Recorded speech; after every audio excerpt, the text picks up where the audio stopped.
আপন বুকের পাঁজর চালিয়ে নিয়ে একলা চলো রে। যদি তোর ডানাতে কেউ না আসে তবে একলা চলো রে।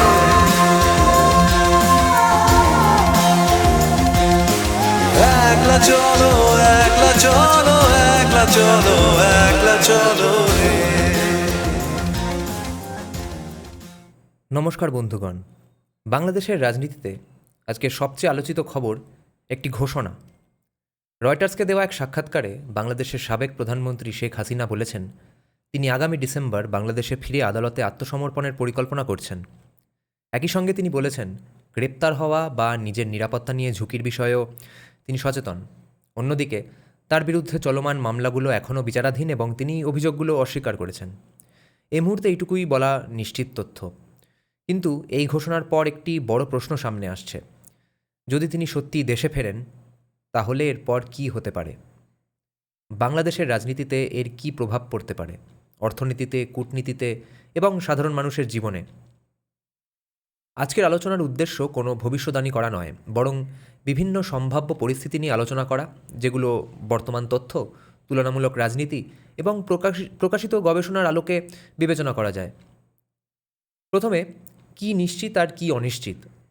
এই আলোচনায় এগোনোর আগে একটি বিষয় পরিষ্কার করা দরকার। নিশ্চিত বিষয়গুলো হলো শেখ হাসিনা দেশে ফেরার ইচ্ছার কথা প্রকাশ্যে জানিয়েছেন, তার বিরুদ্ধে বিচারিক প্রক্রিয়া চলছে, তিনি অভিযোগ অস্বীকার করেছেন। দেশে ফেরার নির্দিষ্ট ঘোষণা বাস্তবে কিভাবে কার্যকর হবে তা এখনও ভবিষ্যতের বিষয়। অর্থাৎ আজকের খবর একটি ঘোষণা, পরবর্তী ঘটনা প্রবাহ এখনও শুরুই হয়নি। সম্ভাবনা 1, আইনি প্রক্রিয়া স্বাভাবিক গতিতে এগোয়। তাই প্রথম সম্ভাবনা হলো তিনি দেশে ফিরে প্রচলিত আইনি প্রক্রিয়ার মুখোমুখি হন। এরপর আদালত আইন অনুযায়ী সিদ্ধান্ত নেবে, শুনানি হবে, বিচারিক প্রক্রিয়া চলবে। এই পরিস্থিতিতে মূল নজর থাকবে বিচারিক প্রক্রিয়ার গতির ওপর।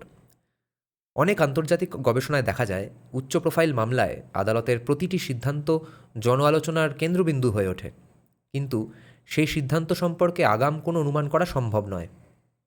সম্ভাবনা 2, রাজনৈতিক পরিবেশ আরও সক্রিয় হয়ে ওঠে যদি। তাই দ্বিতীয় সম্ভাবনা হচ্ছে এই ঘোষণার ফলে বাংলাদেশের রাজনৈতিক কার্যক্রম আরও তীব্র হয়ে উঠতে পারে। এখানে একটি বিষয় বোঝা জরুরি, একটি বড় রাজনৈতিক দলের গুরুত্বপূর্ণ নেতা দেশে ফিরতে চাইলে স্বাভাবিকভাবেই সমর্থক, বিরোধী, নাগরিক সমাজ, সংবাদ মাধ্যম এবং আন্তর্জাতিক পর্যবেক্ষকদের আগ্রহ বাড়েই। কিন্তু আগ্রহ বাড়া আর রাজনৈতিক অস্থিরতা তৈরি হওয়া এক বিষয়ে নয়, দুইটির মধ্যে পার্থক্য রয়েছে। পরিস্থিতি কিভাবে এগোবে তা নির্ভর করবে ভবিষ্যতের ঘটনাগুলোর ওপর। অর্থনীতির ওপর প্রভাব কি পড়তে পারে? এখন আসা যাক এই প্রশ্নেই। অনেকেই মনে করেন রাজনীতি আর অর্থনীতি আলাদা বিষয়।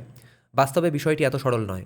বিশ্বব্যাংক এবং আন্তর্জাতিক মুদ্রা তহবিল বিভিন্ন দেশে তাদের গবেষণায় দেখিয়েছে যখন রাজনৈতিক অনিশ্চয়তা বৃদ্ধি পায় তখন অনেক ব্যবসায়িক প্রতিষ্ঠান বড় বিনিয়োগের সিদ্ধান্ত নেওয়ার আগে অপেক্ষা করতে পারে।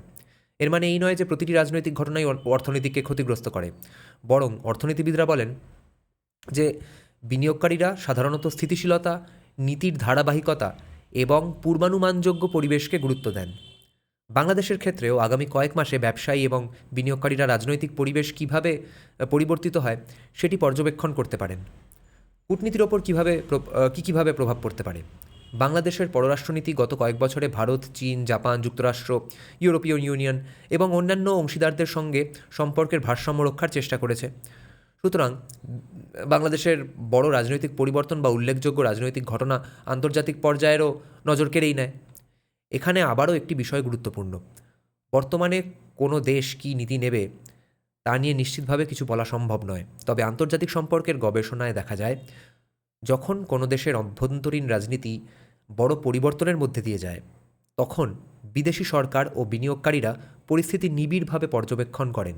এটি একটি সাধারণ আন্তর্জাতিক প্রবণতা। সাধারণ মানুষের জীবনে এর অর্থ কী?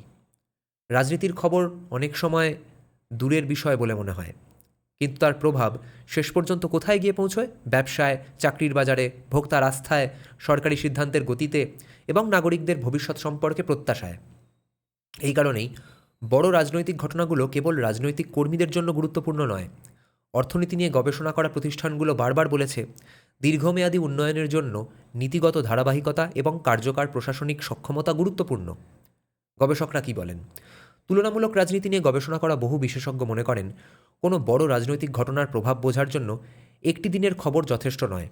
রাষ্ট্রবিজ্ঞানী আলী রিয়াজ বাংলাদেশ নিয়ে তার গবেষণায় লিখেছেন যে দেশের রাজনৈতিক গতি প্রকৃতি বোঝার জন্য প্রাতিষ্ঠানিক প্রক্রিয়া, রাজনৈতিক সংস্কৃতি এবং ক্ষমতার ভারসাম্য সব কিছুকে একসঙ্গে দেখতে হয়। অর্থনীতিবিদ ডাগলাস নর্থ যুক্তি দিয়েছিলেন, কার্যকর প্রতিষ্ঠান ও পূর্বানুমানযোগ্য নিয়ম অর্থনৈতিক উন্নয়নের গুরুত্বপূর্ণ ভিত্তি। ড্যারন এসমোগলু এবং জেমস রবিনসন তাঁদের গবেষণায় দেখিয়েছেন দীর্ঘমেয়াদী উন্নয়নের ক্ষেত্রে রাজনৈতিক ও অর্থনৈতিক প্রতিষ্ঠান গুরুত্বপূর্ণ ভূমিকা পালন করে।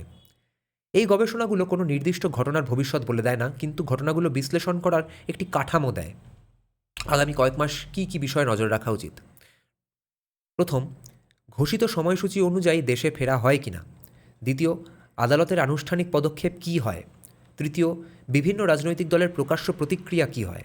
চতুর্থ, আন্তর্জাতিক পর্যবেক্ষকদের মূল্যায়ন কী হয়। পঞ্চম, ব্যবসা, বিনিয়োগ এবং আর্থিক বাজারে কোনো দৃশ্যমান প্রভাব পড়ে কিনা। এই প্রশ্নগুলোর কোনোটির উত্তর আজ জানা নেই, তাই এগুলোকে সম্ভাব্য পর্যবেক্ষণের বিষয় হিসাবেই দেখা উচিত। আজকের খবর গুরুত্বপূর্ণ কারণ এটি একটি সম্ভাব্য রাজনৈতিক ঘটনার সূচনা, কিন্তু একটি ঘোষণা এবং একটি বাস্তব ফলাফল এক জিনিস নয়।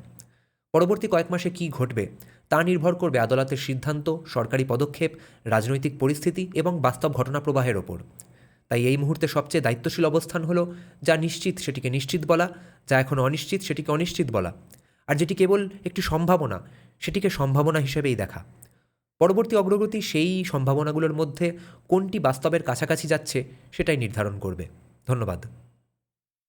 আপন বুকের পাঁজর চালিয়ে নিয়ে একলা চলবে, যদি তোর ডানাতে কেউ না আসে তবে একলা চলবে।